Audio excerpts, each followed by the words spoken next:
अस्सलाम वालेकुम।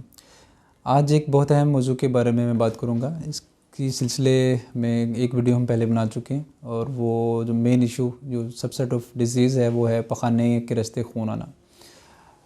पिछली एक वीडियो में हमने फिशर के बारे में डिस्कस किया था, उसकी एक रीज़न, और आज सबसे कॉमन रीज़न इसकी जो है वो है पाइल्स या हेमराइड्स, जिसको हमारे यहाँ आम में बवासीर के नाम से भी याद किया जाता है। बवासीर के बारे में बहुत सारी मिसकंसेप्शंस भी हैं, लोग गलतलाम भी लेते हैं इसको और अपने तौर पे ट्रीट करना शुरू कर देते हैं।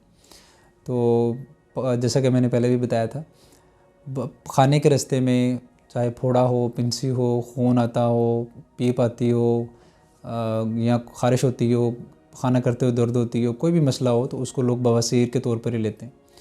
तो हर रीज़न जो है वो बवासीर इसकी नहीं है। तो आज हम बवासीर के बारे में बात करेंगे। इसके तरीका इलाज जो हैं वो बहुत सारे लोग इसको यूनानी या हकीमाना इलाज के तौर पर भी लेते हैं, चूँकि इसको पहले इलाज इसी तरह से किया जाता था इसका। तो अब चूँकि मेडिकल साइंस में सर्जरी की जो फैसिलिटीज़ हैं उसमें भी इजाफ़ा हुआ है, रिसर्चेस भी हुई हैं और इसके बारे में बहुत सारी तहकीकात भी हो चुकी हुई हैं। उसके हिसाब से इसका तरीका इलाज जो है वो ढूंढा गया है और वो बहुत ईजी है, बहुत आसान है। 95 to 96% जो है वो पेशेंट जो है इसके वो बग़ैर सर्जरी के मेडिसिन से, लाइफस्टाइल चेंजेस से और उनसे ठीक हो जाते होते हैं। तो सर्जरी की ज़रूरत हर बार नहीं पड़ती। तो आज हम इसी के बारे में बात करेंगे। हेमराइड्स बनते क्यों हैं? हेमराइड्स असल में इंटरनल और एक्सटर्नल हेमराइड्स दो कैटेगरी में इनको डिवाइड किया जाता है। खाने के रास्ते के बाहर वाले हिस्से में एक्सटर्नल हेमराइड्स होते हैं और इंटरनल हेमराइड्स अंदर वाली तरफ होते हैं। और होते इसलिए हैं कि जो नालियों का, खून की नालियों का जो गुच्छा होता है, ब्लड वेसल वहाँ पे बहुत ज़्यादा होती हैं गुच्छे की सूरत में। तो वो जब भी किसी स्ट्रेन में, जब हम पखाने के रास्ते में ज़ोर लगाते हैं, कुछ बीमारियाँ ऐसी होती हैं उनमें जब भी वो प्रेशर आता है तो वो फूल जाती हैं। तो उस प्रेशर की वजह से उसके ऊपर जो म्यूकोज़ा और जो सारी लेयर है वो जो है वो स्वेल होना शुरू हो जाती है और परमानेंट स्वेलिंग हो जाती है उस जगह के ऊपर। तो एक तो ये इसकी है रीज़न। बाकी वजूहात में इसकी जो मेन रीज़न है वो कुछ जॉब्स ऐसी हैं जैसे प्रोलॉन्ग स्टैंडिंग, प्रोलॉन्ग सिटिंग, मतलब बहुत ज़्यादा देर तक खड़े रहने वाली जॉब्स, जैसे कि हजाम होते हैं, दर्जी होते हैं, और भी बहुत सारी जॉब्स ऐसी हैं जिसमें ज़्यादा देर खड़े रहकर एक ही जगह पे एक ही पोस्चर में काम किया जाता है। इसके अलावा बहुत ज़्यादा देर बैठे रहने वाला काम, बहुत लंबा अरसा कुर्सियों पे बैठे रहने वाला, बैंकिंग जॉब्स ऐसी हैं, ऑफिस में काम ऐसे हैं। और आजकल तो बच्चे भी जो है वो एक ही जगह पे बैठे रहते हैं और फ़ोन उनके हाथ में होते हैं, और यहाँ होमवर्क करना हो, जो भी काम हो, वो एक ही जगह पे बैठे रहते हैं। तो अमूमन बच्चे भी इसकी जो है वो शिकायत करना शुरू हो गए हैं। तो इसका ताल्लुक़ हमारे बिल्कुल लाइफ़स्टाइल से है। जैसे कि मैंने ये 2-3 चीज़ें बताई। इनएक्टिविटी बेसिकली जो है उसको एड्रेस किया जाता है। जितनी देर तक ज़्यादा देर बैठा जाएगा तो वेन्स के ऊपर प्रेशर जो है वो जनरेट होता रहेगा। जैसे हम अपने लिम्स हैं, हाथ हैं, इनको बहुत ज़्यादा देर लटकाए रखें तो वेन्स जो हैं वो नोट करेंगे कि वो हाथों के ऊपर भी, बाजू के ऊपर फूल जाती हैं। सेम यही मैकेनिज़्म है। एक और चीज़ यहाँ मैं बताता चलूँ कि प्रोलॉन्ग स्टैंडिंग से, बहुत ज़्यादा देर खड़े रहने से जो काम है, जैसे बहुत सारे दुकानदार होते हैं, दर्जी होते हैं, हजाम होते हैं, तो उनमें वेरिकोज वेन्स का एक मसला होता है कि प्रेशर वेन्स के ऊपर बनता रहता है, टांगों की वेन्स के ऊपर, तो उनको वेरिकोज वेन्स कहते हैं। वेन्स के अंदर वाल्व्स होते हैं, वो डिस्फंक्शन उनका स्टार्ट हो जाता है। इसी तरह ये जो वेन्स हमारी पखाने वाली जगह के ऊपर होती हैं, उनके ऊपर भी सेम डिस्फंक्शन होता है। तो वो उस प्रेशर की वजह से जो है वो फूल जाती हैं और ये बवासीर का मसला शुरू हो जाता है। तो एक तो ये चीज़ है। दूसरा, बहुत ज़्यादा देर तक वाशरूम में बैठे रहना मोस्टली होता कब्ज़ की वजह से। तो कब्ज़ की वजह से स्टूल जब हार्ड आता है उसको निकालने के लिए ज़ोर लगाना पड़ता है, तो तब भी उस जगह के ऊपर प्रेशर होता है। और कंटिन्यूस प्रोलॉन्ग स्ट्रेनिंग की वजह से, ज़ोर लगाने की वजह से रगें जो हैं वो फूलना शुरू हो जाती हैं, और जब बार बार ये होता है मैकेनिज़्म, तो ये बवासीर की शक्ल में सामने आता है। बवासीर की अलामात क्या हैं उसके बारे में मैं बताता चलूँ आपको। सबसे ज़्यादा कॉमन जो अलामत है वो है पेनलेस ब्लीडिंग, यानी कि पखाने के रास्ते खून आएगा लेकिन पखाना करते हुए दर्द नहीं होगी, बहुत माइल्ड पेन होगी। और दूसरा ये कि पखाने के रास्ते बबल लाइक अपीयरेंस या कोई स्वेलिंग जो होती है वो होती है। तो एक्सटर्नल और इंटरनल हेमराइड्स दोनों डिफरेंट तरह से थोड़ी प्रेजेंटेशन होती है, शेप इनकी। तो एक स्वेलिंग की सूरत में पखाने के रास्ते जो है उनको हरफ आम में यहाँ पे मोके भी कहा जाता है कि मोके आते हैं जी। तो एक तो ये पखाने वाली जगह पे इचिंग होना भी एक अलामत है इसकी। बहुत खून आना पखाने के रास्ते मोके आना और ख़ारिश, ये मेन 3 अलामतें हैं जो कि बवासीर में जो है वो हो सकती हैं। अब बवासीर को सर्जन्स भी, गैस्ट्रोएंटरोलॉजिस्ट भी और ये सारी स्पेशलिटीज़ जो भी डील करती हैं इनको, उसके में इसमें कुछ ग्रेडिंग इसकी की जाती है कि 4 डिग्री 4 ग्रेड्स का जो होता है वो हेमरेज होते हैं। सबसे पहले तो सिंपल पेनलेस ब्लीडिंग होगी, उसमें कोई मोके वगैरह नहीं होंगे। ग्रेड 2 जो है इसमें ब्लीडिंग भी होगी, ब्लीडिंग आती रहेगी, लेकिन मोके होते हैं वो सिर्फ पखाना करते हुए बाहर आते हैं और फिर अंदर चले जाते हैं। 3rd डिग्री है, 3rd डिग्री में ये है कि मोके परसिस्टेंटली बाहर रहते हैं, पखाना की हाजत हो, पखाना करते हुए या उससे कोई ताल्लुक़ नहीं होता, खून भी आता रहता है उसमें से वक्तन फ़वक्तन, और जब प्रेशर बढ़ता है, जब स्ट्रेन किया जाता है खून आता है, और उनको मैनुअली यानी कि हाथ के प्रेशर के ज़रिए इनको अंदर पुश किया जाए तभी वो अंदर जाते हैं, अदरवाइज़ अंदर खुद से वो नहीं जाते। तो ये ग्रेड 3 है।